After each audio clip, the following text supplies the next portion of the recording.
Hi, it's a first part of UFO physics lecture, explaining why some UFO testimonies are hardly acceptable by scientific society. As scientists, we will try to explain how a UFO physics should look like, or to be more precise, how a UFO physics should not look like. Let us start the first part with an assumption that UFOs are time travelers from the future. A common notion of a time-traveling UFO is that it can appear at some time and then disappear going back to the future or any other time. This picture of a time-traveling has been widely used by Hollywood cinema industry.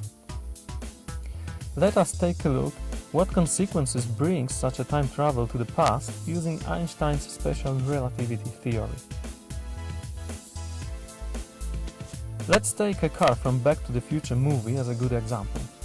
When it accelerates, it gains momentum p and related kinetic energy. All of you know very well what happens when this energy will be rapidly released to the environment.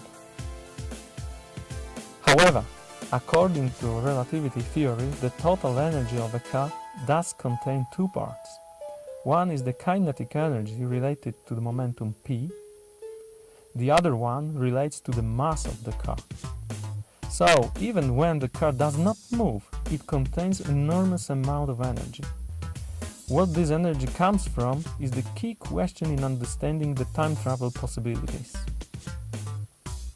And the answer is a movement in time. The car always moves in time from the past to the future.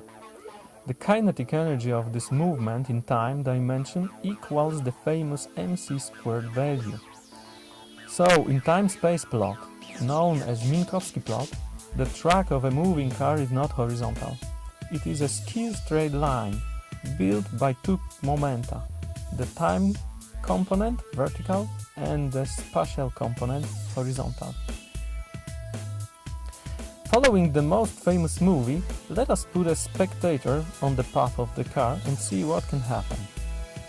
Since both the car and the spectator are moving in time in the same way, on the Minkowski plot they both go upward from the past to the future, with the accelerating car becoming closer to the camera.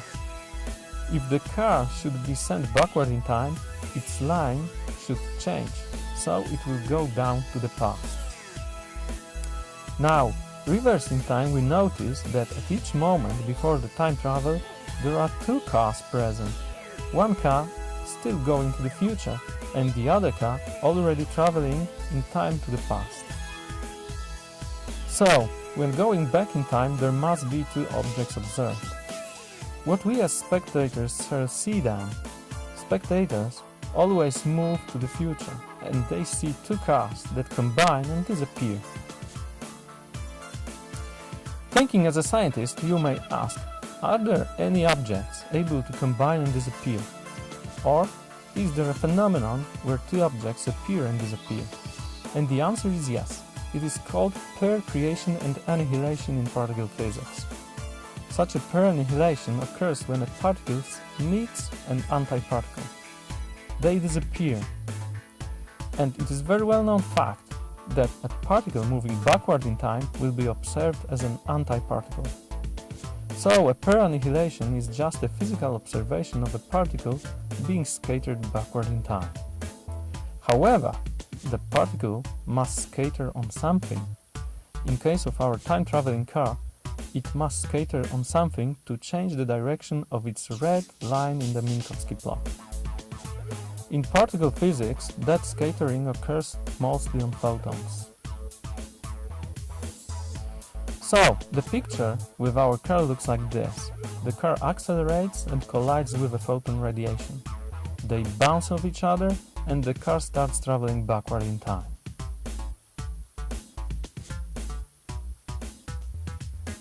What we as spectators shall see?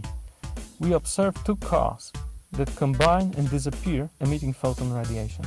In other words, the car, when rebounding, rapidly releases its time movement energy into environment in form of radiation, and this energy is enormous.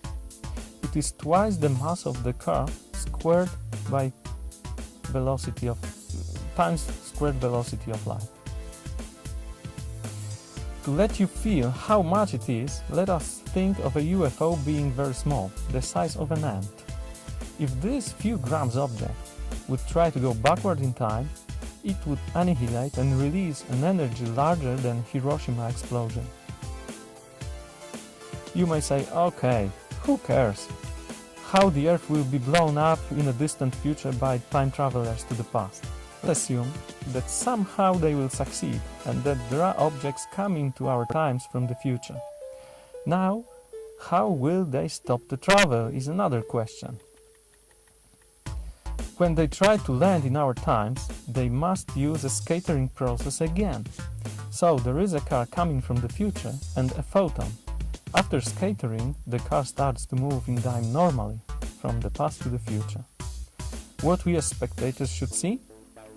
We should observe an enormous amount of radiation that concentrates and makes a pair car-anti-car creation. When the ant-sized UFO would like to land in our times, this would look something like that. Summarizing, according to well-established special relativity theory, it is not possible to travel in time just by appearing and disappearing without radiation consequences. Such a Hollywood picture would break the energy conservation laws. You may say, okay, but there can be hidden dimensions that may change all the physics picture. I must say that with the hidden dimensions is like with religion. Let me quote one of the most experienced writers in this subject, Stanisław Lem, who wrote in his Golem 14 book.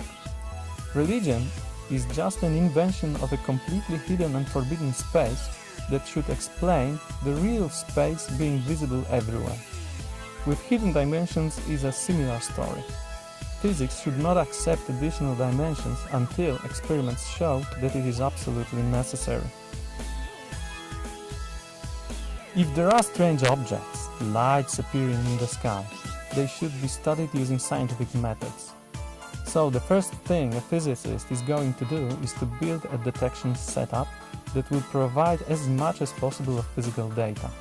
Data like time, position, azimuth, elevation angle, camera properties, the object track or the object size. We are physicists and we have prepared free accessible detection device in form of the ufobserver app. This app allows to study UFO phenomenon using data provided by smartphones together with coincidence techniques. It is free accessible on Google Play for Android devices. Thank you.